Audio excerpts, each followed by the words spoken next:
Next week's County Council meeting could set up one of the biggest decisions Saluda County voters will face this year. We're talking about a proposed renewal of the county's 1% capital project sales tax, anticipated to generate nearly $19 million in projected revenue, and a long list of potential projects across the county. Public safety and recreation to infrastructure. There's a lot packed into this proposal. Plus, we'll see movement on the county and school budgets, a possible delay in reassessment, and recognition of longtime employees. This week on Saluda County Unplugged. This is Saluda County Unplugged. We're shining a light, yeah. Saluda County Unplugged. Feel the truth come alive. Saluda County Unplugged. Saluda County Unplugged. Welcome back to Saluda County Unplugged. I'm Josh. And I'm Rachel, and this is our council meeting preview, where we walk you through what we expect to see before the meeting happens. As always, the agenda is subject to change because we do record this several days in advance, but there are a lot of important things on deck for this meeting, so let's get started.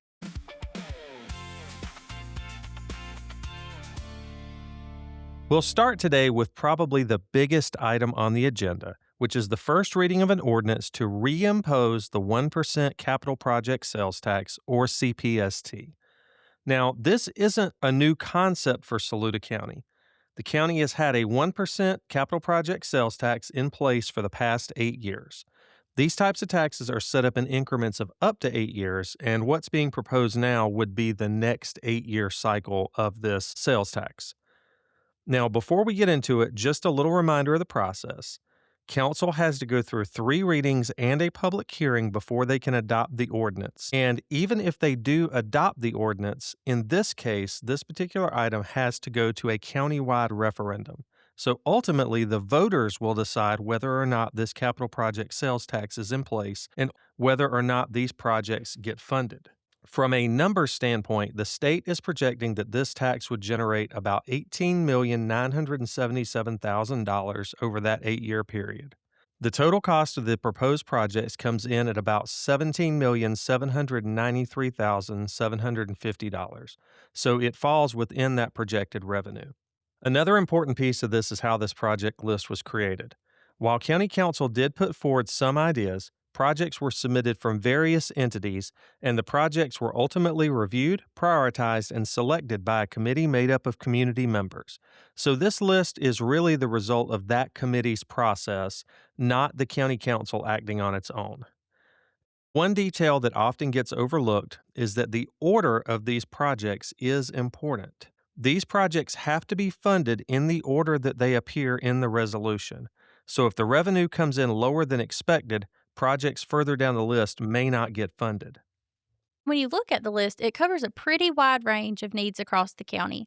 On the recreation side, there's $5.7 million proposed for a gym and wellness center, which we understand the county and town are working with the YMCA to develop, along with $500,000 for the development of a multi-purpose field with lighting at the recreation facility on Webb Road. Public safety is another major focus. That includes $800,000 for a new fire station at Duncan Road and $230,000 for a substation on Fruit Hill Road, along with $1.75 million for the town of Saluda Fire Station. There's also a significant investment in law enforcement and emergency services, including $3.5 million for an expansion of the sheriff's office, plus 2 new EMS substations, $1.15 million at the Circle and another $1.15 million in Ridge Spring. These EMS substations will replace their current substations, which are mobile homes that are really in need of replacement. On the infrastructure side, there's just over $3 million allocated for a sewer line in the traffic circle area. Again, this is just the first reading, so this is where the conversation really starts. There will be additional readings, a public hearing, and in this case, ultimately, there will be a vote by the citizens before this could be implemented.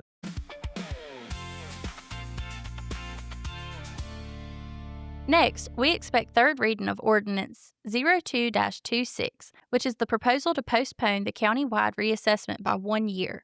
We talked about this last month, but just kind of as a reminder, reassessment is the process that updates property values across the county, which can impact your property taxes. Since this is third reading, this is typically where the council will take final action. If approved, that 1 year delay would officially move forward. We're also expecting second reading on two key budget ordinances, one for the school district and one for the county. Ordinance 03-26 covers the school district budget, and Ordinance 04-26 is the county budget. Second reading is where things start to take shape a little bit more, so you may see some discussion. There may have been some adjustments to the numbers since the first reading, or there may be some clarification on specific items. But again, none of this is finalized until we get to third reading. So this is really just sort of a checkpoint in the budget process. We also expect to see a couple of appointments made at this meeting, including positions on the Library Board and the Airport Commission. And finally, one of the more meaningful parts of the meeting will be the recognition of county employees.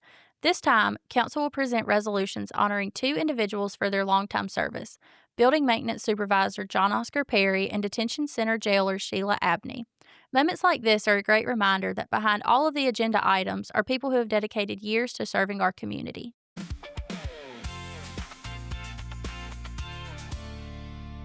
So, just to recap, this meeting will include the first step in a process that could lead to a countywide vote on a 1% sales tax tied to nearly $19 million in projects, final action on delaying reassessment, and continued progress on both the school district and county budgets. Plus board appointments and recognition of two longtime county employees. As always, we'll be back next week after the meeting to break down what actually happened and what decisions were made.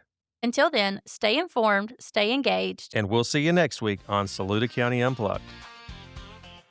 Have questions or an idea for an upcoming episode? Email us at publicinfo@salutacounty.sc.gov. And remember, if at first you don't succeed, skydiving might not be for you. We'll see you next week. From the courthouse steps to the country roads, we're talking about the plans that shape our home. This is Saluda County Unplugged. We're shining a light, yeah, Saluda County